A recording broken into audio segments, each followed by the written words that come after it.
Magiging maganda sana ang umaga ng mag-amang Pasiano at Adela, kundi sila nabulahaw ng maingay at nakakairitang boses ni Senyora Leticia. Hoy! Pasiano, Adela! Lumabas kayo at nang magkausap tayo rito. Akala nyo yata ay mapagtataguan nyo ko. Hoy! Kahit saan pa kayo magpunta, mahahanap at mahahanap ko kayo. Akala nyo yata hindi nakarating sa akin ang plano nyong tumakas. Gusto nyong takasan ang obligasyon nyo sa akin. Aba, hindi maaari sa akin ang mga kalokohan nyong yan. Hindi pwede. Kaya magtutuos tayo ngayon. Lumabas ng bahay at lumapit sa nagsisisigaw na si Senyora Leticia ang mag-amang Pasiano at Adela. Parehong nakatakip ang mga kamay sa kanilang tenga. Oh, ano na naman kaartehan yung ginagawa niyong yan? At may patakip-takip pa kayo sa inyong mga tenga. Paanong hindi kami magtatakip? Nakakarindi ang boses niyo, Senyora Leticia. Ang sakit sa tenga. Nakakabasag ng eardrum. Oo nga naman po. Pakiramdam ko po para po ako nakakarinig ng pinupunit na yero. Anong pinupunit na yero sinasabi mo, ha, Adela? Ang sabihin mo, hindi mo alam ang boses na pwedeng maging soprano. At yun ang timbre ng boses ko. Ano ba soprano sinasabi mo? Talagang may plano kapag sumali sa choir. Hindi ka pwede doon, Senyora Leticia. Dahil masakit sa tenga ang boses mo. Pati nga mga insekto nag-alisan dahil hindi kinayang pakinggan ang boses mo. At talagang nilalait mo pa ang boses ko? Hoy! Para sabihin ko sa'yo, andito ako para sa atraso nyo sa akin. Nag-usap na po tayo noong nakaraang linggo, hindi ba? Nung nakaraang linggo yon, iba yung ngayon. Napasugod ako dahil sa nakarating sa akin balita. Plano yung umalis para takasan ng utang nyo sa akin. Oy! Para sabihin ko sa inyong mag-ama na hindi uubra sa akin ang pagiging balasubas ninyo. Aba, sandali lang. Sobra naman po yata kayo magsalita, Senyora. Ano po bang balasubas ang sinasabi nyo? Hindi kami ganun ang itay ko. Ano man yung pagkakautang namin sa inyo, hindi namin tatakasan yon, kundi babayaran namin. May nakarating kasi sa akin na aalis kayo, tatakas kayo. Nako, Senyora, nabiktima ka ng fake news. Palibasa, naniniwala kayo sa mga sinasabi ng nakakausap niyong Marites. Kaya hayan, nagkakaganyan kayo ngayon. Tamang hinala.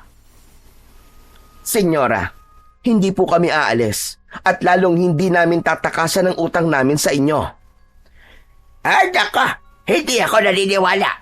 Kaya gusto ko ngayon din ay magbayad kayo ng pagkakautang nyo sa akin. Ang gusto ko ay buo ang ibabayad nyo. Okay lang po ba kayo, Senyora? Aba, wala kami makukuhang pera ngayon. Aba, problema nyo na yon. Teka lang, may usapan tayo, di ba? Nababayaran namin sa loob ng 1 taon ang perang inutang namin sa inyo. Abay, ba't ngayon gusto nyo bayaran ng buo? Hindi pala kayo marunong tumpad sa usapan. Saka nagbabayad naman kami ng tubo, Dahil nga susubain nyo ko, tatakas kayo. Ilang beses ko bang sasabihin sa'yo na hindi nga kami aalis? Hindi kami tatakas. Sa kalupa namin itong kinatitirikan ng aming bahay. Paano kaming aalis dito? Kaya nga kumalma lang po kayo. Dahil kami, hindi po kami aalis dito, Senyora. Kung sino man po nagsabi sa inyo na aalis kami, gusto lang po nun manira at gumawa ng gulo. Maaari na ba kayo umalis Basta maiiwan nyo sa akin ang titulo ng bahay nyo para pambayad sa utang nyo sa akin. Senyora, hindi nga kami aalis at lalong hindi namin ibibigay sa inyo ang titulo ng lupa namin. Ito na nga lang ang pagmamay-ari namin, pag-iinteresan nyo pa.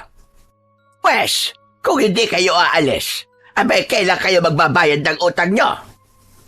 Gumagawa na po kami ng paraan, senyora. Aba, bilisan nyo naman. At napapagod na rin akong pabalik-balik dito para maringil lang utang nyo. Baka buwisit kayo. Kung napapagod ka, maaari namang huwag na kayong bumalik dito. Para ano? Para maging masaya kayo? Alam nyo, ang mabuti pa, senyora, ay umuwi na kayo at baka mamaya niyan meron kayong makasalubong na aswang. Ang alam ko pa naman galit ang mga aswang sa taong may ingay. Totoo ba yan sinasabi mo, pasyado? Abay, oo naman, senyora. Katunayan nga niyan, may babaeng saksakan ng ingay na pinatay ng aswang dito sa lugar namin. Ang ginawa niya, sinakmal ang leeg ng babaeng maingay, tapos hinila ang dila, saka kinain para hindi na makapag-ingay. Kaya mag-iingat po kayo, senyora. Delikado po ang daan pa uwi. Mga sira ulo tong mga ito Huwag niyo akong tinatakot. Ba't naman namin kayo tatakutin? Kung ayaw niyong maniwala, bahala kayo. Pwede naman kayong manatili dito hanggang sa dumilim, saka kayo umuwi, senyora. Saka kahit araw po, ay biglang umaatake ang sinasabi ni Itay na aswang. Wala po siyang pinipiling oras. Pasyado, maaari bang samahan mo ko? Saan, senyora? Sa daan, palabas nitong baryo nyo. Baka mamaya makasalubong ko yung aswang na sinasabi mo damuho ka. Ayoko pang mamatay. Marami pa akong plano sa buhay. Sabi ko nga sa inyo, senyora, galit ang aswang sa mga taong may ingay at matatabi ng bunganga. Kaya nga, samahan mo ko, pasyado. Pagkatapos nyo kaming sigaw-sigawan at awayin ngayon gusto mong samahan kita. Aba, mas gusto ko nga na may sumalubong na lang sa iyong aswang at atakihin ka para tapos na rin ang pagpunta mo dito at wala nang naniningil sa amin. Tama po kayo doon, Itay. Bakit nyo nga naman sasamahan si senyora? Di hayaan na lang natin gawing pagkain niya ng aswang. Sige na. Pasensya na. Sorry na sa inyo. Nakikiusap ako. Samahan mo ako, pasyado. Samahan mo ako makalabas ng baryo nyo. Hindi maaaring walang kapalit yon, senyora. Abay, ang lagay Sige na. Ganito na lamang. Babawasan ko ang tubo sa utang ninyo sa akin. Kung dati ay 8%, gagawin ko na lamang 7. Kahon, hindi pwede. Ayoko. Hahayaan pa rin kitang atakihin ng aswang. Ano ba yan? Sige. 6% na lang. Hindi. Kahon pa rin. Malamang, nag-aabang na sa labas ng baryo namin ang aswang na humihila ng dila tapos ay kinakain. Pambihira naman ito mga to. Sige, huling tawad. 5%. Kahon pa rin. Hindi ba, Itay? Oo, kahon pa rin. Ano ba naman ito? Eto. Last na talaga ito. Huling tawad na. 4%. Kahon! Kung 1%, papayag na ako. Pabwisit na ito. Sa'yo na ang 1% mo. Paano ba yan? May aswang na pwede kayo makasalubong. Galit sila sa mga mabubungangang kagaya mo. Hihilahin talaga nun ang dila mo at gagawin bopis. Hindi na. Hindi ako natatakot. Di bali lang mamatay ako kaysa sa 1% na sinasabi mo. Sa bagay okay lang naman, senyore. Kasi kapag natigok kayo ng aswang, tiyak 0% na ang tubo ng utang namin at malamang yung utang na yon ay makalimutan na rin. Makahayop kayo. Baka mandurugas para masyestas. Bahala kayo sa buhay niyo. Natatakot man, ay umalis na si Senyora Leticia. Alam ng mag-ama kung gaano ang kaba ng babaeng naniningil ng utang. Pero kahit paano, ay nakaganti sila sa paninigaw at pangiistorbo sa kanila. Dahil umalis itong abot-abot ang takot at kaba dahil sa posibleng pag-atake ng aswang. Sa pag-alis ni Senyora Leticia, lumapit sa mag-amang Pasiano at Adela ang batang si Onin Nasa mukha ng bata ang pagtataka. Nakatingin ito sa kanyang ina. Batid niya na may gustong malaman ang batang pipi at bingi ng ipinanganak. Kaya sa paraang mauunawaan ni Onin ay sumenya si Adela habang nagsasalita. Anak, meron lamang tinatanong si Senyora sa amin ng lolo mo. Kaya nagpunta siya rito sa atin. Sabi mo, parang galit si Senyora? Nako, hindi anak. Hindi siya nagagalit sa amin. Adela, kahit hindi nakakarinig ang apo ko, tsak, ramdam niya yung galit ni Senyora kanina. Kasi nakikita niya ang ekspresyon ng mukha ng babaeng yun kanina. Hindi man nakakarinig at nakakapagsalita si Onin, pero hindi siya bulag. Kaya nakita niya ang kilos kanina ni Senyora. Kung sa bagay, ay tama po kayo doon, Itay. Kung anong ikinakagalit ni Senyora, yun ba ang gusto mong malaman, ha, Onin? Yung perang inutang namin ng lolo Pasiano mo sa kanya. Dahil yun sa pagkakasakit noon ng lola mo. Pero huwag kang mag-alala, anak.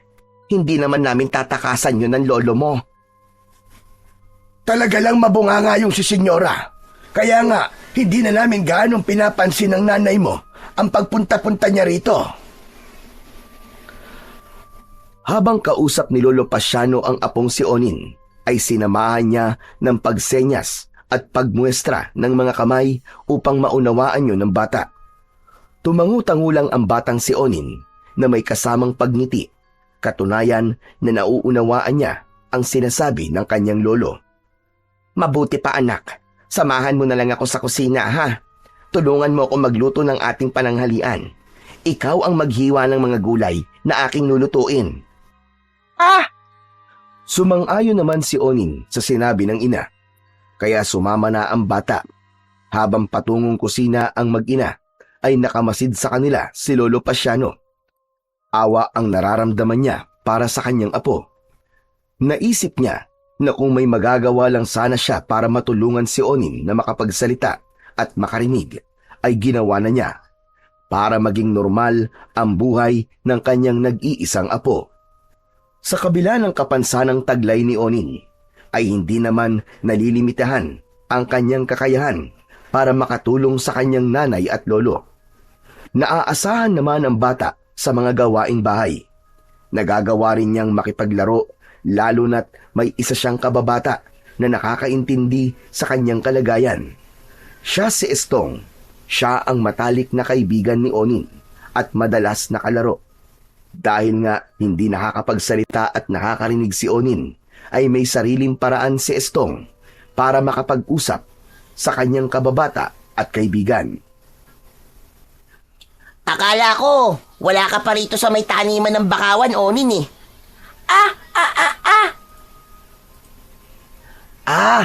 Ang sabi mo kanina ka pa rito at hinihintay mo ko. Ayos ka talaga, Onin.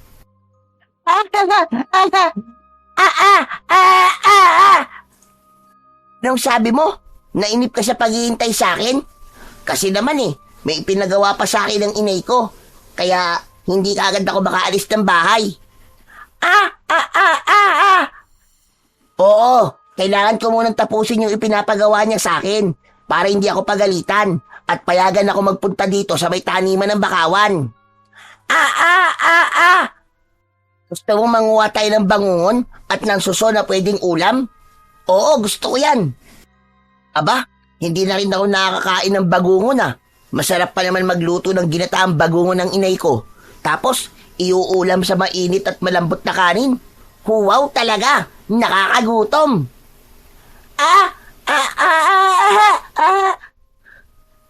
Anong sabi mo? Masiba ako? Hindi Saka talaga namang masarap at malambot na kanin bagay ang ginataang bagungon Ang sabi mo sa akin, paborito mo rin yun, di ba? O di ba? Paborito mo rin? Kaya tara na, hanap na tayo ng mga bagungon. Patungo na sana ang dalawang bata sa pangunguha ng bagungon nang biglang dumating ang batang si Dagul na may kayabangan at madalas manginis sa kanila. Hoy! Ikaw talaga, Estong! Gustong-gusto mong kasama tong si Pipi Ano namang masama kung lagi kong kasama si Onin? Kaibigan ko siya eh. Oh, huwag ka na sumabat sa usapan, Onin. Hindi rin naman namin ikaw maiintindihan eh. Saka mahihirapan ka lang. Hindi rin kita gustong kausap, no? Kasi puro ang naririnig ko sa'yo. Mahirap kang kausap. Pasaway ka talaga, Dagul. Alam mo may diferensya nga si Onin eh. Engot ka ba? Hindi. Ikaw nga itong engot eh. Kasi gusto mong kasama lagi ang kagaya niya. Naku po, mamaya niyan eh. Mahawa ka sa pagiging pipi at bingi niya. Ikaw pala tong engot at baliw eh. Hindi naman nakakahawa ang kagaya ni Onin. Saka, mas ayaw ko namang kasama ka. Kasi nga, mas mahirap na mahawa ng iyong kayabangan at kahambugan. Ano? Ako hambog? Oo, matagal na. Saka lagi mo nalang pinipintasan tong si Onin. Magpasalamat ka nga dahil wala kang diferensya. Talaga, nagpapasalamat ako sa mga magulang ko dahil hindi ako katulad ng kaibigan mong kulang-kulang. Kita mo to? Ang sama talaga ng tabas ng bibig mo. Ano bang kulang-kulang na sinasabi mo? Di nga ba, kulang-kulang si Onin? Kulang siya sa pandinig, kulang siya sa pagsasalita. Eh di kulang-kulang. Ewan ko sa'yo, Dagul. Ikaw ang kulang-kulang. Anong sinabi niya, Estong? Huwag daw tayo mag-away kasi masama daw yung nag-aaway. Wow! Ang bait naman ng kaibigan mo! Oo naman, talaga mabait si Onin. Kaya siya nga ang kaibigan ko eh. Kaya nga kung wala kang magawa, pwede ba lubay-lubayan mo na nga lang kami, Dagul? Humanap ka na lang ng ibang mabubuli mo. Saka isa pa, wala kaming planong makipagkaibigan sa hambog na kagaya mo. Kung ayaw nyo, di wag. Hindi kayo kawalan, no? Iniwan na ni Dagul ang magkaibigan. Nagtungo na sila sa taniman ng bakawan para manguha ng suso na tinatawag ding bagungon. Bigla nilang narinig ang sigaw ni Dagul na takot na takot. Maya-maya lamang ay nakita ni na Estong at Onin na kumakaripas ng takbo patungo sa kanila ang batang buli. Oh, ano nangyari kay Dagul? Oo nga, Onin eh. Parang may kinakatakutan si Dagul. Tulungan niyo ako, Estong! Tulungan niyo ako! O bakit? Ano nangyayari sa'yo? Hinahabol ako ng sigbin! Anong sigbin ang sinasabi mo? Yung alaga ng aswang! Ha? Meron ba dito nun? Ewan ko, pero ayan na siya! No? Nasaan? Ah! Isang hayop na kahawig ng isang asong ulol ang tumatakbo patungo sa kinaroroonan ng tatlong bata. Umuusok ang ilong at nanlilisik ang mapupulang mga mata ng sigbin. Ano gagawin natin? Tayo ang puntirya ng sigbin. Aatakihin tayo. Paano na tayo nito? Kasalanan mo to, Dagul eh. Pati kami dinamay mo. Sa'yo lang yata galit ang sigbin eh. Kasi hambog ka. Baka may ginawa ka sa kanya kanina. Wala akong ginagawa sa kanya. Teka, ano bang gagawin natin?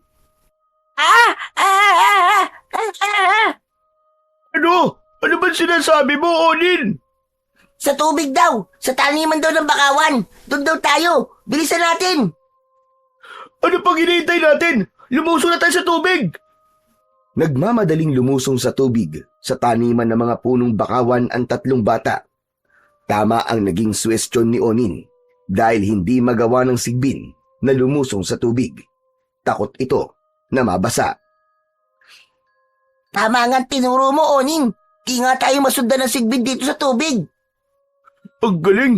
Takot pala siya sa tubig! Tignan nyo, inaamoy-amoy lang niya ang tubig pero hindi makalusong ang halimaw. Uli ka naman ng ungol, Onin! Dagul, masdan mo kasi yung senyas ni Onin. Ang sabi niya, sabuyan natin ng tubig yung sigbin para umalis siya. Yun ba ang sinasabi niya?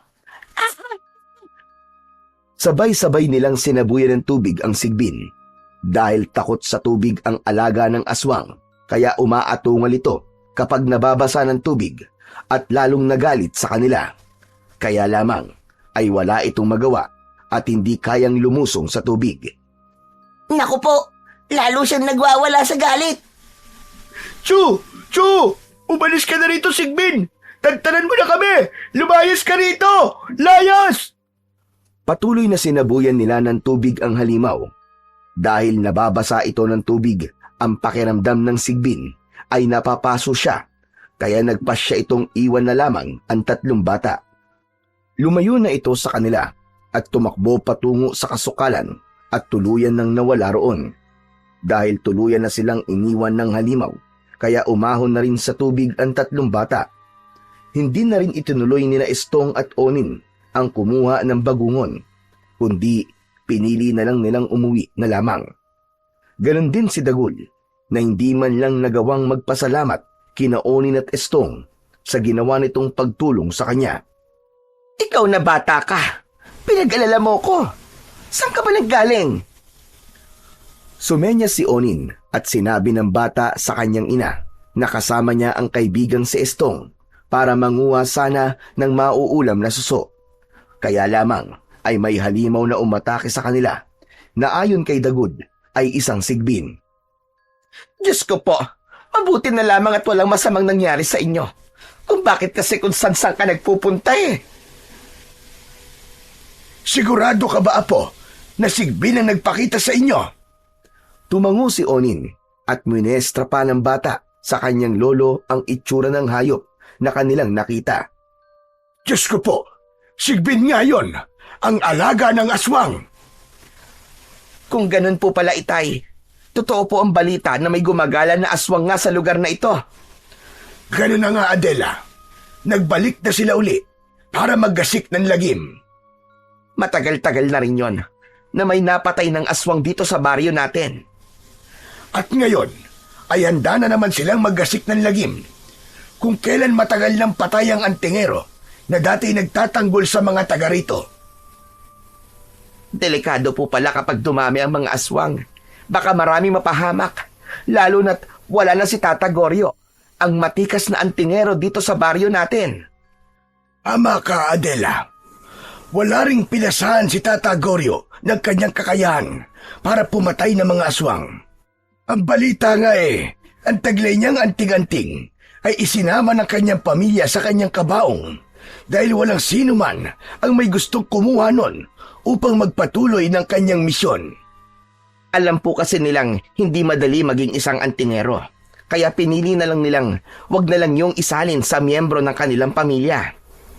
Yun nga lang, mas naging malaking problema kaya lumakas ang puwersa ng kampo ng kadiliman dito sa ating baryo dahil walang pwedeng lumaban sa kanila. Kapag dumami na at ganap nang namugad ang mga aswang sa ating baryo, mangangailangan tayo ng bagong tagapagligtas.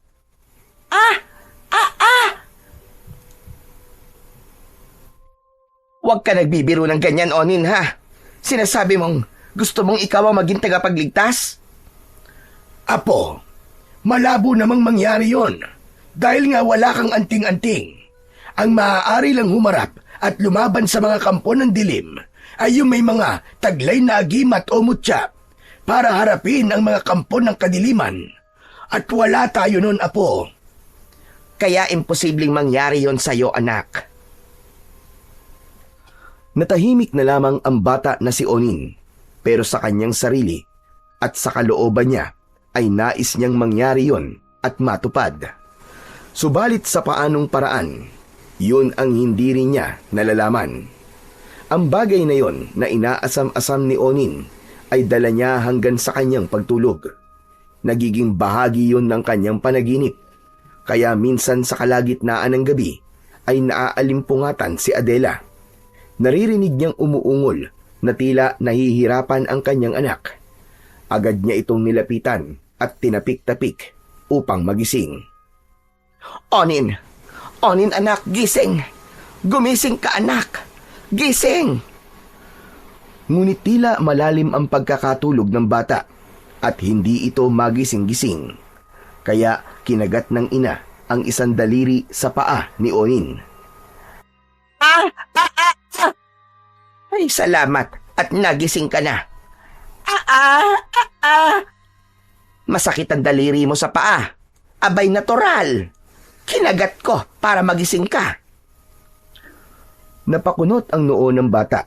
Hinawakan pa ang hinlalaking daliri sa paa na kinagat ng kanyang ina.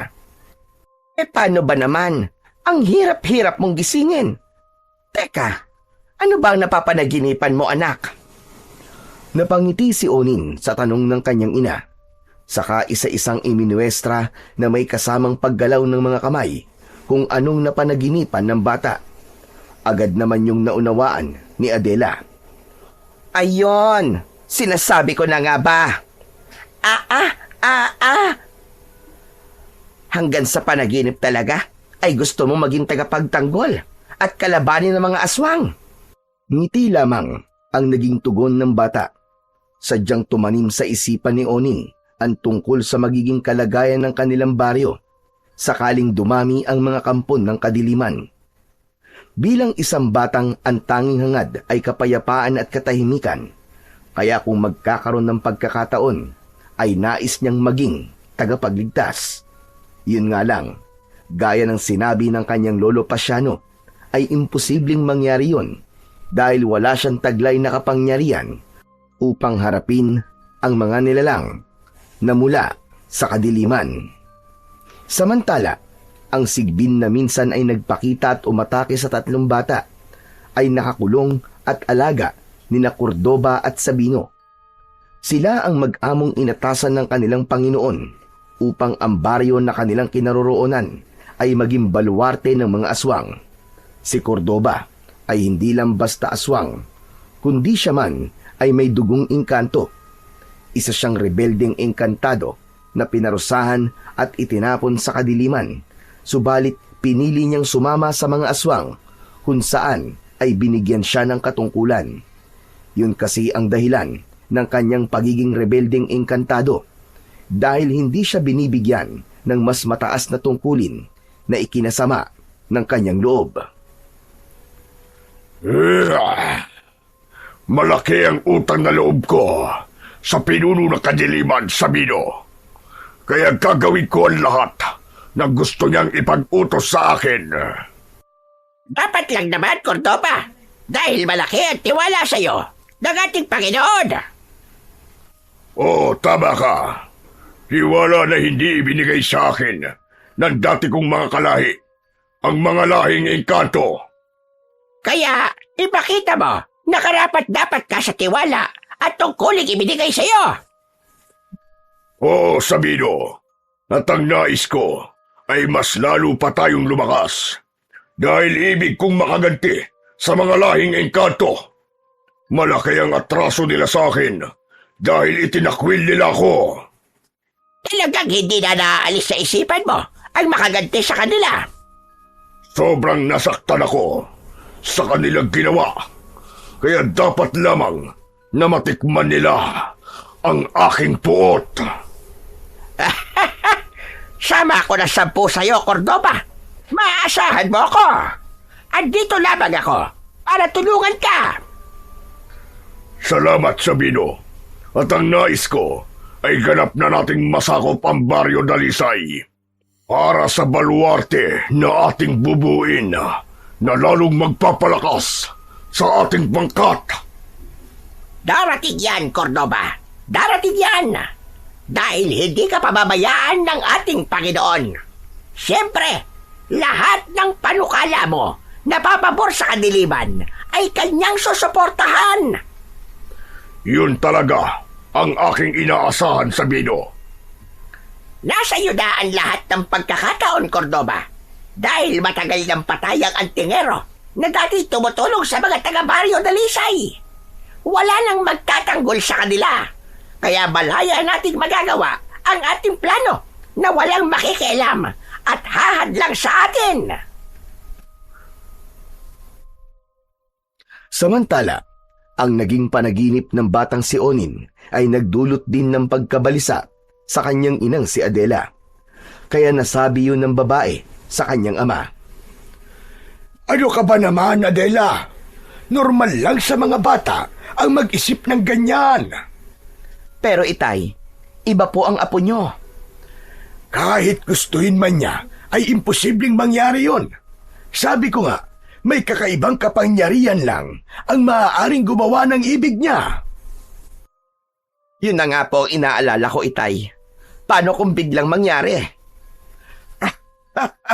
Nagpapatawa ka ba? Paano mangyayari yon? Wala naman sa lahi natin ang pagiging antingero. Ewan ko po ba, Itay? Hindi ko maipaliwanag kung bakit ako kinakabahan. Ay nako, Adela. Kung ano-ano kasi ang pumapasok sa isipan mo, ipanatag mo na nga yung isip mo. Yun nga po ang ginagawa ko. Kaya lamang ay may pagkakataong hindi ko maalis na hindi mabalisa. Teka, nasan nga pala si Onin? Nasan ang apo ko? Nagpaalam po sa akin, Itay. Maglalaro lang daw po sila ng kaibigan niyang si Estong. Nga, ang sabi ko sa'yo, ganyan lang talaga ang mga bata. Iniisip nila lahat ay laro. Akala niya laro pa rin yung sinasabi niyang gusto niyang maging katulad ni Tatagor yung antingero. Hayaan mo, makakalimutan din ng apo ko yung bagay na yan. Sana nga po, Itay. Dahil alam kong hindi yun magiging madali. Kaya huwag mong bigyan ng problema ang sarili mo. Sadyang mahilig lamang magpantasya at mag-isip ng imposible ang mga bata. Sa kabilang dako ay kanina pa naghihintay si Onin sa kaibigang si Estong. Naiinip na rin siya sa paghihintay sa kaibigan. Wala ring katiyakan kung darating pa ito. Tumayo sa pagkakaupo si Onin sa isang malaking bato. Lilibangin na lamang muna niya ang kanyang sarili habang inaabangan ang pagdating ni Estong. Nakakita siya ng mga nagliliparang tutubi at paru-paro. Naaliw siya sa panonood sa mga ito at nainganyo siyang manghuli gaya ng ginagawa nila minsan ng kanyang kaibigan. Sinubukan niyang manghuli ng tutubi. Nakita niya ang isang malaking tutubi na dumapo sa isang ligaw na halaman. Marahan siyang lumapit upang hulihin yon sa pinakabuntot nito. Kaya lamang nang huhulihin niya na ay biglang may bumato sa tutubi kaya lumipad yun. Naroon pala si Dagul at mang-iinis na naman sa kanya. Pati ba tutubi? Gusto mong pagtripan, Onin?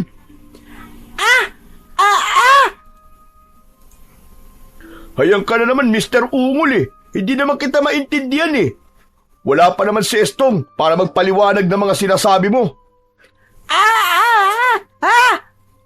Ano ba sinisenyas mo? Tinataboy mo ba ako? Nawag ako dito?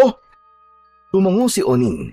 Hindi man niya naririnig ang sinasabi ni Dagul, pero may kakayahan si Onin na basahin ang buka ng bibig ng kausap. Kaya naiintindihan ni Onin ang sinabi ng batang kaharap. Nanloloko ka yata Naririnig mo yata yung sinasabi ko sa'yo Hindi ka totoong pipi at bingi. Ginugood time nyo lang ako ni Estong Kumunot ang noo ni Onin, pero naiirita ang bata na naroon si Dagul. Ang gusto niya ay umalis na ito dahil sadyang hindi naman sila nagkakasundo. Maaaring naroon lamang si Dagul kung nandun din si Estong. Kaya nag-isip si Onin ng paraan kung paano mapapaalis ang batang kinaiinisan niya. Hanggang may naisip siya. Ano tinuturo mo, Onin? Ano nakikita mo?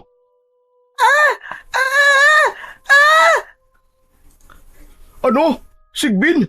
May nakikita kang sigbin na tumago sa mga damo? Umango si Onin at nagkunwaring takot at takma na sanang tatakbo papalayo. Naku po, anak naman ng teteng Ako yata talaga ang puntirya ng sigbin na yun. Diyan ka na nga, Onin. Bahala ka ng atakihin ng sigbin. Sisibat na ako. Nagmamadaling tumakbo na papalayo si Dagul. Napahalakhak naman si Onin dahil nagawa niyang lokohin ang batang pasaway. Malaki ang takot nito sa sigbin dahil minsan na siyang hinabol. Nakahinga ng maluwag si Onin nang makaalis na si Dagul. Nag-iisa naman siya at mukhang hindi na darating ang kaibigang si Estong.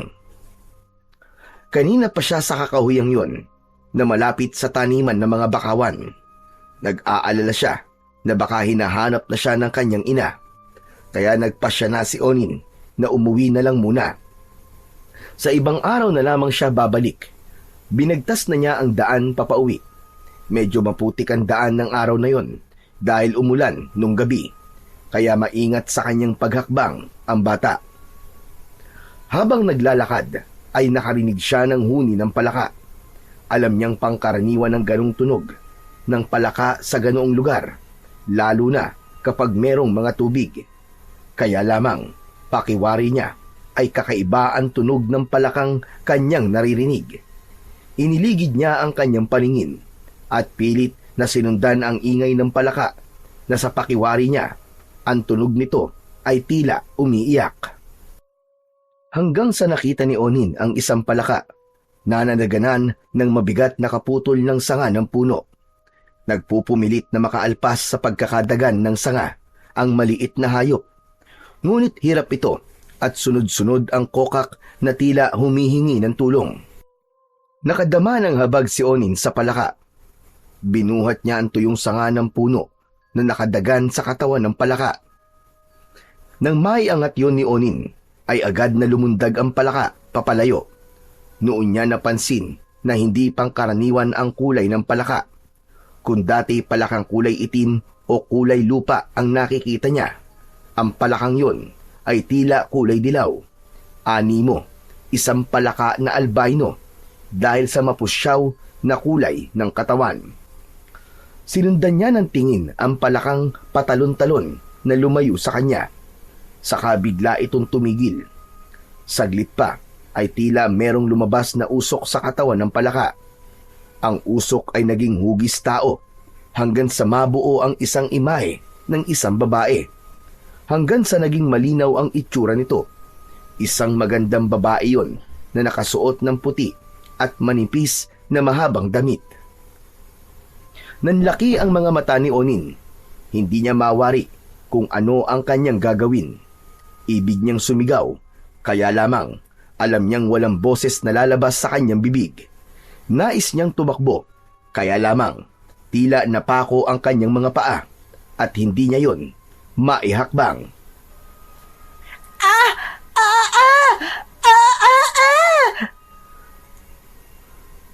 Isang diwata ang nagpakita kay Onin. Nakita ng diwata ang pagkamangha at takot sa muka ng bata. Huwag kang matakot. Hindi ako isang masamang nilalang. Hindi bumubuka ang bibig ng diwata, subalit pumapasok sa isipan ni Onin ang sinasabi ng diwatang kaharap. Alam kong hindi ka nakakapagsalita at nakakarinig, kaya nakikipag-usap ako sa iyo sa pamamagitan ng aking isipan. Matamang nakatingin lamang si Onin sa diwata. Malinaw na malinaw sa kanya ang nais sabihin nito dahil pumapasok yon sa kanyang isipan. Kaya nagpatuloy ang diwata sa kanyang mga sasabihin kay Onin. Nagagalak ako na nakilala kita, Onin. Isa kang napakabait na bata. Hindi ka natakot at nagdalawang isip na tulungan ako nang maipit ang katawan ko sa kahoy. Ako ang palakang nakita mo kanina. Matagal na akong pagala-gala sa lugar na ito dahil meron akong hinahanap. Nakatitig lamang si Onin at patuloy na nakikinig. Bawat sinasabi ng diwatang kaharap ay malinaw na pumapasok sa kanyang isipan. Ikaw ang mapalad na bata, Onin, upang pagkalooban ng pambihirang kakayahan at katangian. Handa kong ibigay sa iyo ang mutya ng palaka. Nanlaki ang mga mata ni Onin at napakunot ang noo dahil nun lang niya narinig ang tungkol sa mutya ng palaka. Tama ang narinig mo. Mutya ng palaka. Merong pambihirang katangian ng mutya ng palaka. Bibigyan ka niya ng lakas para lumaban sa mga nilalang ng kadiliman. Lalo na ang pagtatanggol dito sa inyong baryo na nakatakdang guluhin at sakupin ng rebelding inkantado mula sa aming lupain. Ikaw ang hahadlang sa kanya upang hindi siya magtagumpay sa kanyang masamang plano.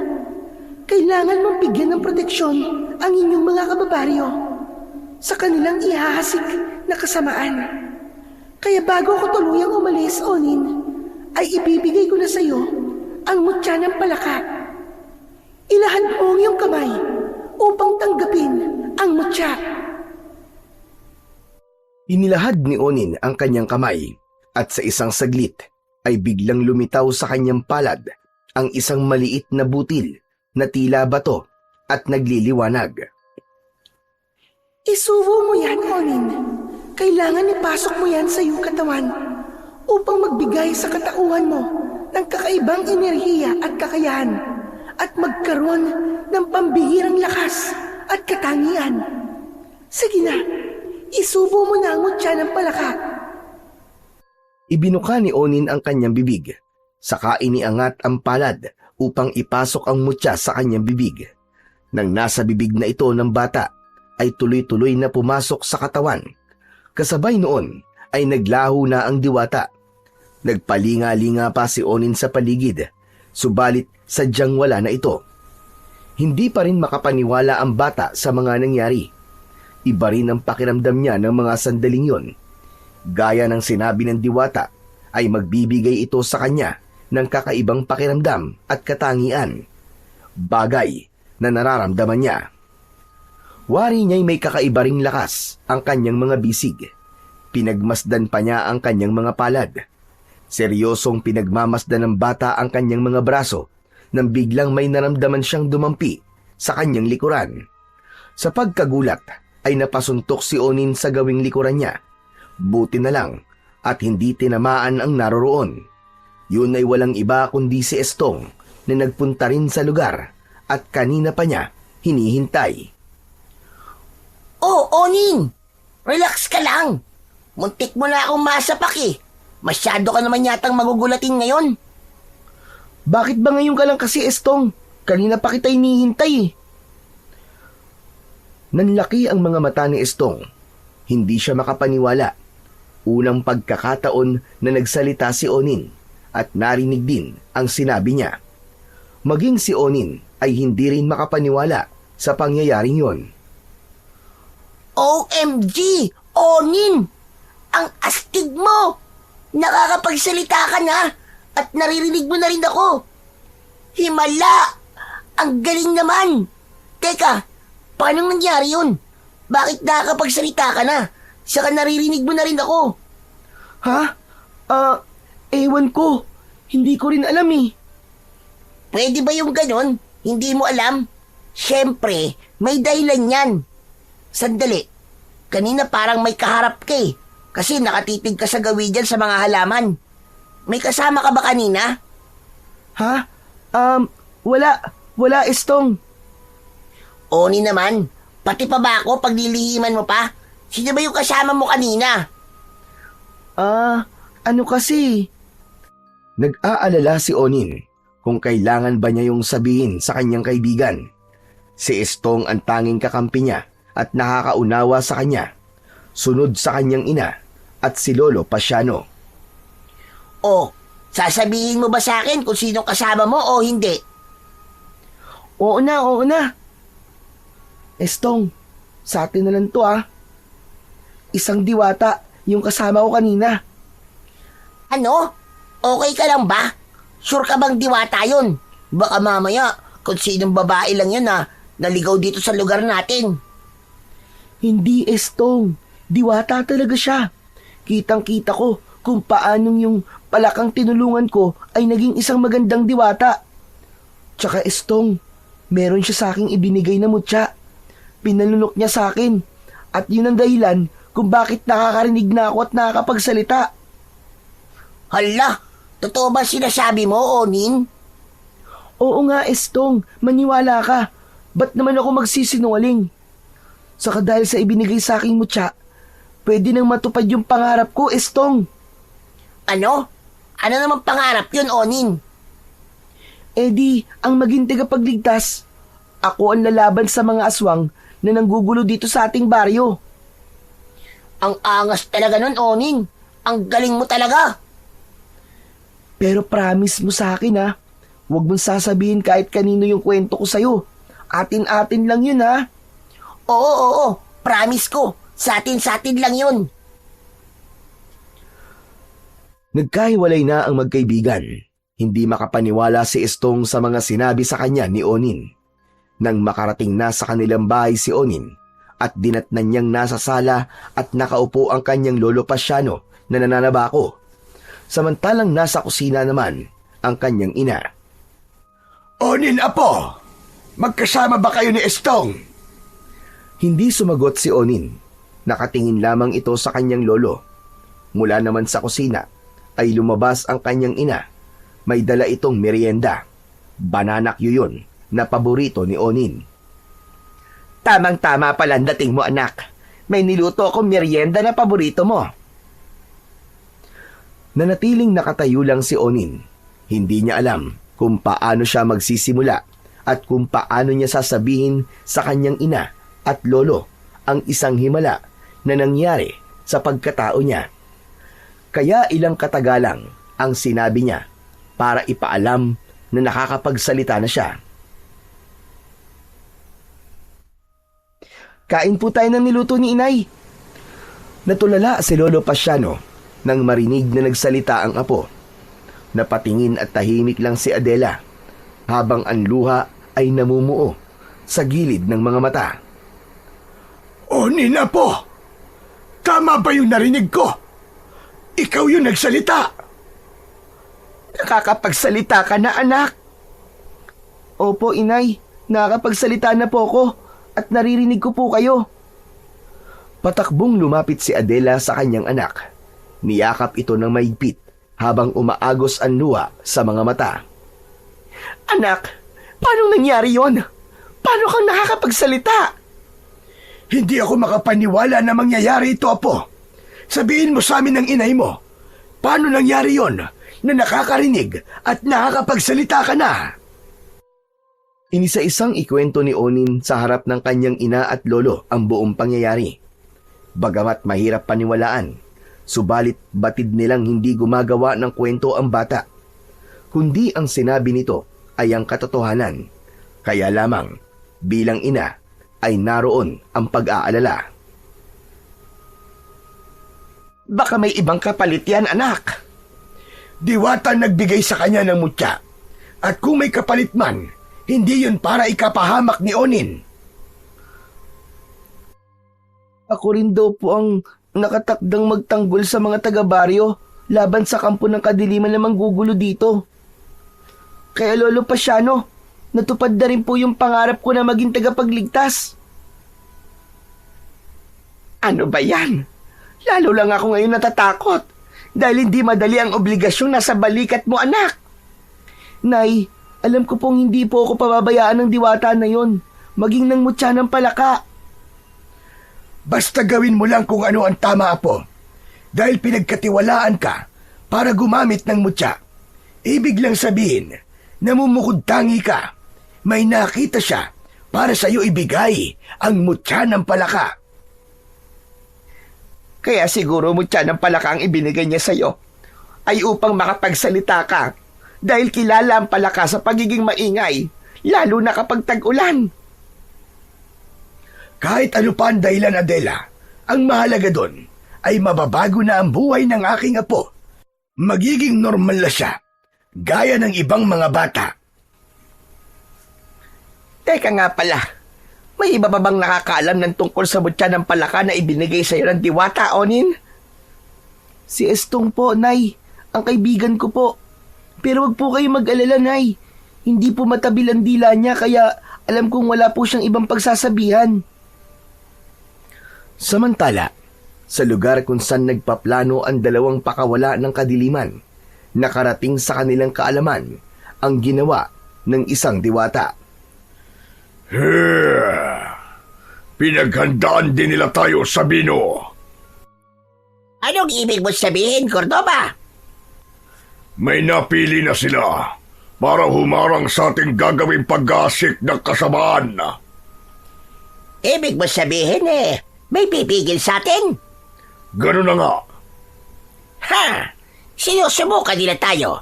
Gusto yata nila isang malaking kaguluhan. Kung ganun ang ibig nila, ibibigay natin yon sa kanila. Tama ka, Cordoba. Mamayang gabi, papakawalan natin ang ating mga alaga. Tama ka. Tingnan na lang natin kung may magagawa at sinasabi nilang kanilang pinili upang maging tagapagligtas. Ngayon pa lang, alam kong magtatagumpay tayo. Dapat lang. Dahil pinagsalib na lakas ng engkanto at kampon ng kadiliman ang meron tayo kumpara sa kanila.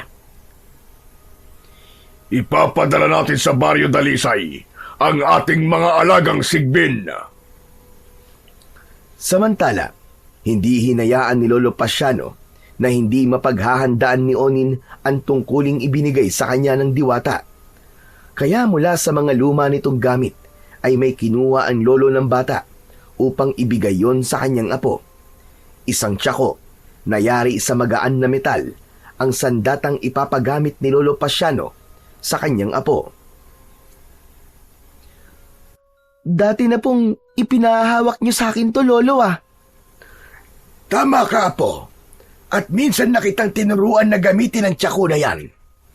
Yan lang kasi sandata na maaari kong ituro sa iyo dahil wala yang talim at tulis. Kaya ko po itong gamitin, Lo. Ang bawat tatamaan po nitong tsak po malaking buko lang mapapala.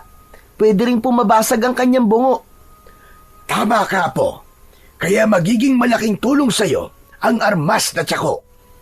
Bagamat kumbinsido na si Lolo Pasiano sa kakayahan ni Onin, dahil nga sa mutya ng palaka, ay hindi naman maalis-alis sa ina ng bata ang mag-alala. Bagay na normal lamang sa isang ina. Itay, talaga bang kailangan ni Onin na gawin yon? Anak, si Onin ang siyang pinagkatiwalaan ng diwata. Ibig sabihin, may nakita silang katangian sa anak mo na wala sa iba. Pero Itay, ayoko po mawala ang anak mo sa akin. Hindi ko po kakayanin yon. Bakit ba ganyan ang sinasabi mo, Adela? Hindi magiging madali ang gampaning nakaatang sa kanya, Itay. Magtiwala na lamang tayo, anak. Pinipilit ko pong isipin ang ganon, Itay. Kaya lamang, hindi pa rin po maalis sa akin ang hindi matakot. Panalangin. Yun ang tangi mo magagawa, Adela, para sa kaligtasan ni Onin sa anumang kakaharapin niyang pagsubok. Tahimik ang gabing yon sa Baryo Dalisay. Bilog ang buwan at kapag ganong pagkakataon, ay madalang ang mga taong lumalabas ng bahay. Dahil yon sa pamahiin na kanilang kinalakihan. Ayon sa kanila, ay malakas ang kapangyarihan ng kampon ng kadiliman kapag bilog ang buwan. Kaya mas pinipili ng mga taga-baryo ang wag nang lumabas ng bahay kung gabi. Yun naman ang pagkakataong hinihintay ng dalawang alagad ng kadiliman upang isugo ang kanilang mga alaga at maghatid ng gulo at kilabot sa baryo. Nagsalimbayan ang pag-alulong ng mga aso, hudyat ng lagim at kilabot na unti-unting gumagapang sa baryo. Isang grupo ng mga sigbin ang tumatakbo at naghahanap ng kanilang mabibiktima. Kaya lamang, dahil sa pamahiin sa baryo, ay halos walang aninong makikita na gumagala sa kalye. Subalit ang ingay na likha ng mga sigbin ay naririnig ng mga residente. Ang tanging ginagawa nila ay sumilip sa bintana o anumang siwang sa loob ng kanilang bahay. Onin, ano bang ginagawa mo dyan? Nay, ang dami pong halimaw. Ano ka mo? Anong halimaw? Sigbin, Nay. Ganyan po yung hayop na umatake sa amin ni na Estong. Mga alaga sila ng aswang.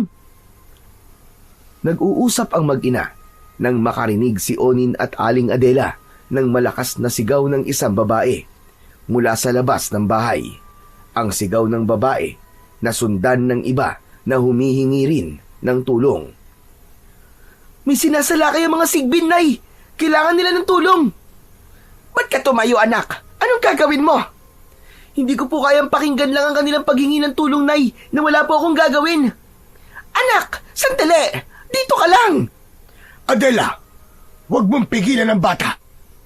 Tay, sabi mo nga bata, di ba? Kaya hindi dapat gawin ni Onin ang humarap sa mga sigbin. Nag-usap na tayo, Adela, tungkol sa bagay na ito. Saka wag po kayo mag-alala, Nay. Kaya ko naman po talaga eh. Akala mo lang yun, anak. Adela, magtiwala ka sa anak mo. Saka baka nakakalimutan mo na nakakarinig at nakakapagsalita na ngayon si Onin. At dahil yun, sa tulong ng diwata na nagkaloob sa kanya ng mutya. Oo nga naman po, Nay. Baka po kapag hindi ko po sinunod ang bilin sa akin ng diwata, ay mawala po ang kapangyarihan ng mutya at maging pipi at bingi na po ako uli. Tama at sinabi ng anak mo, Adela. Dahil ang pagiging tagapagligtas at gagawin niyang pagtulong sa baryo ay bahagi ng kasunduang tinanggap niya at hindi niya yun dapat mabaliwala. Hindi na nakasagot pa si Adela dahil may punto ang kanyang ama. Ayaw din niyang bumalik sa pagiging pipi at bingi ang kanyang anak. Sige po, lumabas ka na at tulungan mo mga nangangailangan ng iyong tulong. Ipagtanggol mo ang mga naaapi. Salamat po, Lolo Pasiano. Nay, kailangan ko na pong gawin to. Sige, anak. Pero, doblehin mo ang iyong pag-iingat. Opo, Nay. Kinuha ni Onin ang tsako na ibinigay sa kanya ni Lolo Pasiano. Buong tapang at buo ang loob na lumabas si Onin ng kanilang bahay. Minsan pa'y narinig niya ang hiyawan at paghingi ng tulong ng mga tao na nasa panganib dahil sa pagsalakay ng mga sigbin. Nariyan na ako! Akong bahala sa inyo! Kitang-kita ni Onin ang pagsalakay ng sigbin na tila ibig wasakin ang mga dingding ng bahay nang nais niyang biktimahin. Sigbin na mabaho! Ako ang harapin mo! Huwag ang mga taong walang kalaban-laban sa inyo! Nanlilisik ang mga mata at nakahandang atakihin siya ng halimaw na sigbin. Kaya naman, inihanda ni Onin ang hawak na tsako. Ipinaikot-ikot niya yon at handang ihataw sa sigbin na aatake sa kanya. Umaatungal ang sigbin na sumunggab kay Onin, subalit sinalubong niya yon ng malakas na hataw gamit ang armas na tsako. Tumama ang kabilang bahagi ng tsako na gawa sa metal sa ulo ng halimaw. Lalong nagwala ang hayop at umatungal ng malakas, subalit kasunod nun ay bigla itong humandusay saka biglang nangisay. Sinundan ng iba pang sigbin ang pag-atake kay Onin, subalit kung anong nangyari sa unang sigbin ay ganun din ang sinapit ng iba. Humandusay ang mga nilalang ng dilim nang tamaan ng tsako ni Onin, pagkaraang mangisay at tuluyang nawalan ng buhay. Kala nyo hanggang dyan lang pala kayo, mga halimaw na sigbin! Dahil sa mga nangyari sa ilang sigbin na umatake kay Onin, ay tila nabahag ang buntot ng iba pa, kaya umurong ang mga ito. Hoy! Saan kayo pupunta, ha? Hindi pa tayo tapos! Magsimbalik kayo rito! Nang umurong na ang iba pang mga sigbin, ay saka pa lamang umuwi ng kanilang bahay si Onin. Malaki ang ngiti na sinalubong ng kanyang Lolo Pasiano. Samantalang pagkabahala naman ang agad na makikita sa muka ni Aling Adela. Anak, okay ka lang ba, ha? Wala ba masakit sa'yo? Hindi ka ba nasugatan o nakalmot ng sigbin? Wala po akong sugat, Nay. Ayos na ayos po ako. Nagtakbuhan po yung mga sigbin. Diyos ko, mabuti naman kung ganun. Apo, ibig sabihin ay kaya mo. Opo, Lolo. May mga napatay po akong sigbin. Ang galing po ng tsako nyo. Hindi, Apo. Ikaw ang magaling. Dahil kahit hindi ka biyasa, ay nagamit mo ng tama ang armas. Malamang po, dahil na rin po yun sa tulong po ng mutya. Tama ka, Apo. Tinutupad lamang ng diwata ang naging pangako niya sa'yo. Pero dapat mong isipin na simula pa lang ang nangyari kanina, may higit pang engkwentro na darating.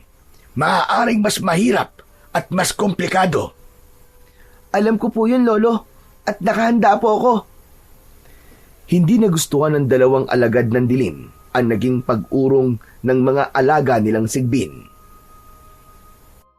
Ibig sabihin lamang, Cordoba, ay hindi pangkaraniwan ang umahad lang sa mga plano natin. Napag-alaman ko na isa lamang siyang paslit na bata. Ano ka mo? Isang batang paslit?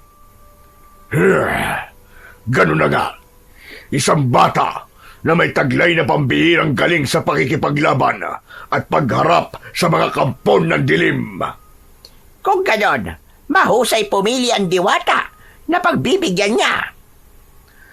Pero sabi ko nga sa iyo, Sabino, hindi siya uubra kapag tayo na mismo ang humarap sa kanya. Aba, dapat lang. Dahil nakakahiya kung isang paslit lamang ang magiging katapat natin. Nais kong makita ang batang yon. Gusto mo siyang makaharap? Tama ka, Sabino, upang mapag-aralan ang kanyang kahinaan. Dahil nais makaharap ni Cordoba ang batang pinili ng diwata, nahahadlang sa kanilang mga plano, kaya gumawa ito ng paraan. Dito sa may mga bakawan, ayon sa aking napagtadungan, madalas may mga batang nagagawi rito para maglaro. Magmabaka sakali akong makita siya rito. Hindi ko man kilala kung sino siya. Tsak namang mararamdaman ko yun dahil sa lakas na meron siya galing sa diwata. At masasagap yun ang aking naturalesa bilang isang kalahating engkantado. Nagpaikot-ikot si Cordoba sa may taniman ng bakawan hanggang isang bata ang kanyang makita roon. Boy, sandali. Ako ba ang tinatawag nyo? Oo, may tatanong lang sana ako sa'yo. Ano yun? May kakilala ka ba rito na batang may kakaibang katangian? Ibig kong sabihin yung mahilig siyang tumulong at magtanggol ng kanyang kapwa. Naku, wala pong ganun dito. Ang mga bata po dito duwag. Ako lang po ang matapang. Talaga? May naging kaibigan ka man diwata? Okay lang ba kayo? Ano ba diwata ang sinasabi nyo? Wala namang ganun eh. Ang tanda-tanda nyo na nagpapaniwala pa kayo sa mga diwa-diwata na yan. Nakakatawa ka naman, Manong. Diyan ka na nga. Mukhang may sapa ka sa utak eh. Iniwan na ni Dagul si Cordoba. Nakaramdam siya ng inis dahil pakiwari niya ay nabastos siya ni Dagul.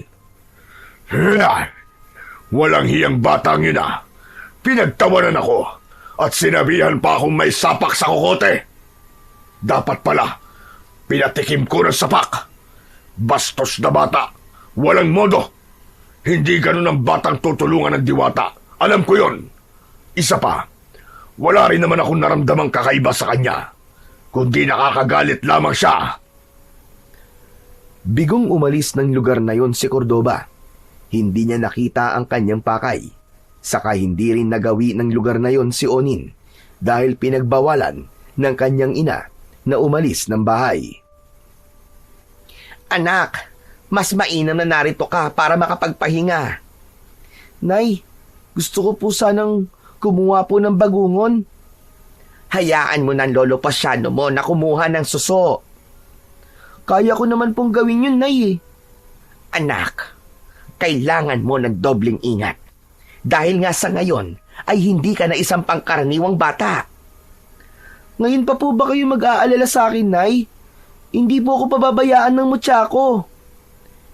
Hindi mo dapat iaasa lahat sa mutya ang kaligtasan mo, anak. Paano kung pumalpak yan? E di paano ka na? Basta, kailangan mo pa rin ang labis na pag-iingat. Narinig ni Lolo Pasiano ang pag-uusap ng mag-ina, kaya nakialam na ang matanda. Ikaw talaga, Adela. Hindi kita maintindihan. Tay naman, para po ito sa kaligtasan ng anak ko. Ilang ulit ko bang sinasabi sa'yo na magiging okay lamang ang bata? Kaya huwag kang masyadong mapahala. Lolo, masyado po kasing nervyoso si nanay eh. Abay, ewan ko ba dyan sa nanay mo? Pero matanong nga kita, Adela. Meron pa bang ibang dahilan kung bakit ganyan na lamang ang pag-aalala mo para kay Onin? Tay, Anak ko po si Onin. Gusto ko lamang po na laging ligtas siya. Pero iba ang kutob ko sa ginagawa mo, anak. Wala pong ibang dahilan, Itay. Kaligtasan lamang po ng anak ko ang laging una sa akin. Dahil hindi ko po kakayanin kapag nawala at may masamang nangyari kay Onin, Itay.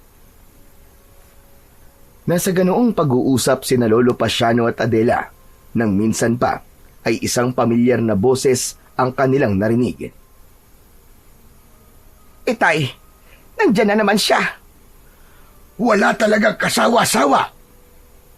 Upang hindi na tuluyang magalit at magwala ang may-ari ng boses na kanilang narinig, kaya lumabas na lang sila ng bahay. Akala ko pinagtataguan niyo na naman ako. Hindi po namin gagawin yon, senyora. Asan na? Asan na ang kailangan kong pera? Senyora, napag-usapan na po natin yan na ibibigay na lang po namin kapag meron na. Ay nako, puro kayo ganyan. Puro pangako. Pero napapako naman. Kaya hindi na ako naniniwala. Ibigay nyo na ang bayad nyo sa utang nyo. Ang hirap niyo naman pong pakiusapan, senyora. Hindi na maaari sa akin ang pakiusap na sinasabi nyo. Hindi ko may pambibili sa tindahan ng pakiusap na yan. Ang kailangan ko ngayon ay pera. Nasaan na? Dahil sa narinig ni Onin na pakikipag-usap ng ina at mataas na boses ng senyora, kaya lumapit na sa kanila ang bata. Senyora, pasensya na po kayo ah. Talagang wala pa po kaming pambayad eh. Sandali lang. Hindi ba't pipi ka? Hindi ka nakakapagsalita, di ba? Paano ka nang nakakapagsalita? Ay, ano po eh, Ipinagamot ka, no? Opo. Anak nang, sinasabi ko na nga ba? Nagagawa niyong ipagamot at magbayad ng mahal sa doktor. Pero yung utang niyo, hindi niyo mabayad-bayaran. Kuwan po, senyora. Hindi po ako pinagamot. May tumulong lang po sa aking diwata. Ay, nako. Huwag niyo nga akong lokohin. Anong diwata sinasabi mo? Anong akala mo sa akin? Naniniwala sa mga ganyan? Ang kailangan ko ngayon ay pera. Kung nakakaya niyong ipagamot at gumastos na malaki para dito sa anak mo, Adela, kaya niyo ring bayaran ako. Senyora, wala pa nga kaming pera sa ngayon. Hindi umalis na kayo dito sa bahay niyo. Iwan niyo na dahil sa akin na itong bahay at lupa niyo. Abay, hindi naman maaari yon. Bibigyan ko na lamang kayo ng 2 linggo. Kapag di pa kayo nagbayad, magsasama na ako ng pulis para palayasin kayo dito. Tinatakot niyo ho ba kami, senyora?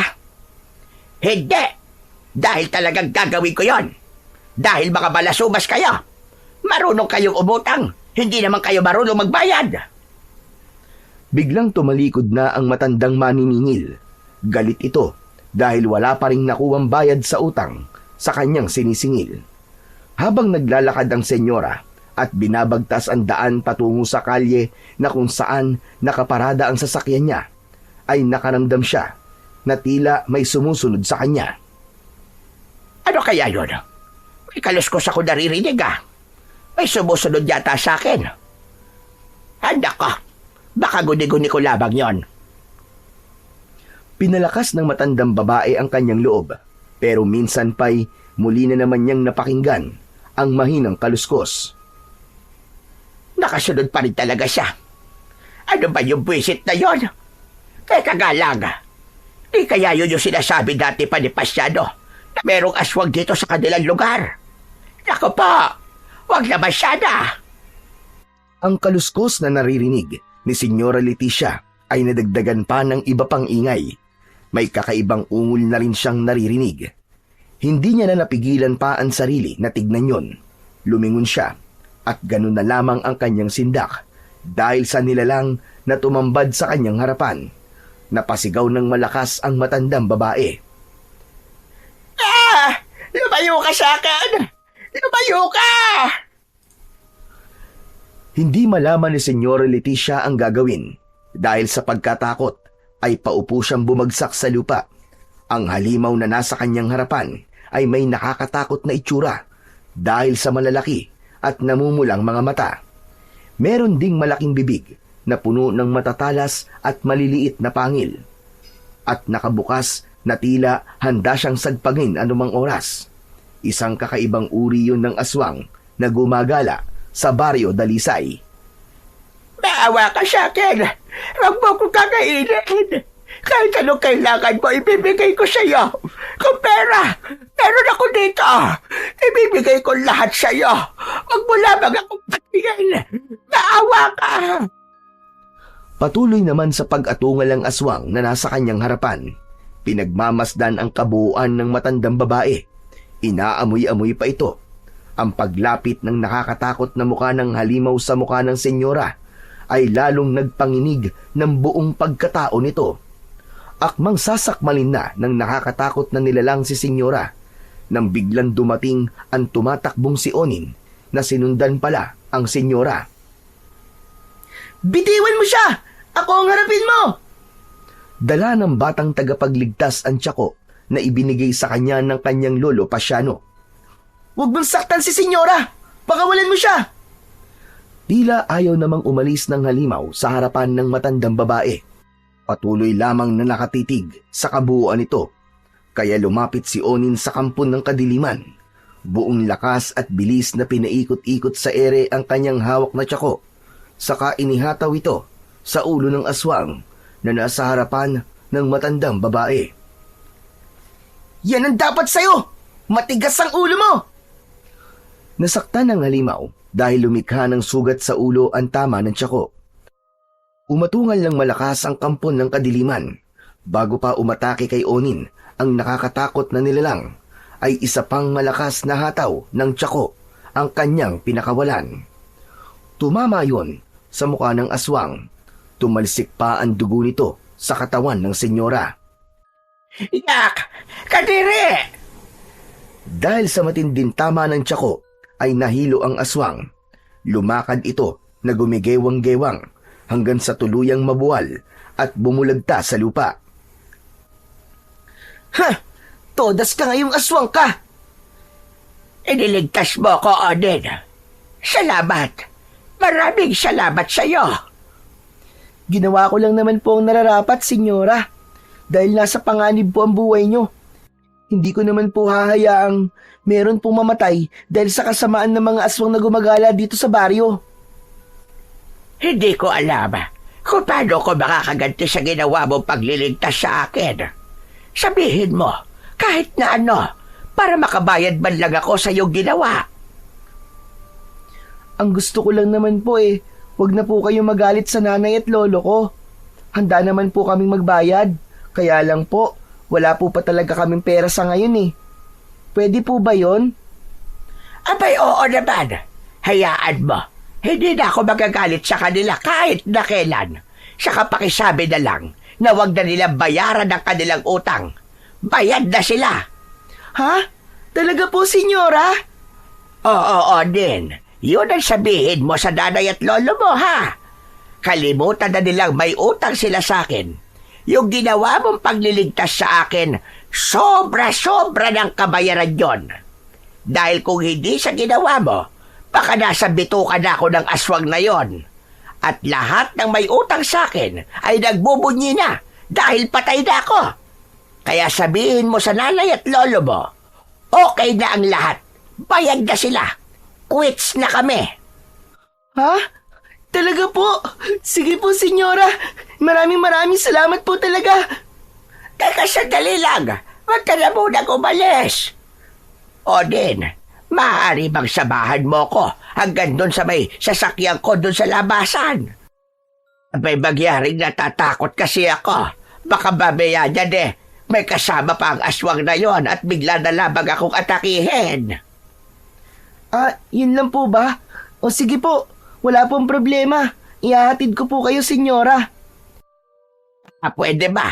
Kapag pupunta ako dito sa baryo nyo para maningil sa mga may utang sa akin dito, pwede bang samahan mo na rin ako, Onin, para matiyak ko na ligtas ako? Sige po, pero may kondisyon po ako. Ano yon, Onin? Huwag niyo pong susungitan yung mga sinisingil niyo kasi po, Kaya may umatake rin po sa inyong aswang. Galit po kasi sila sa maiingay. Kaya kayo po ang kanyang pinagtitripan.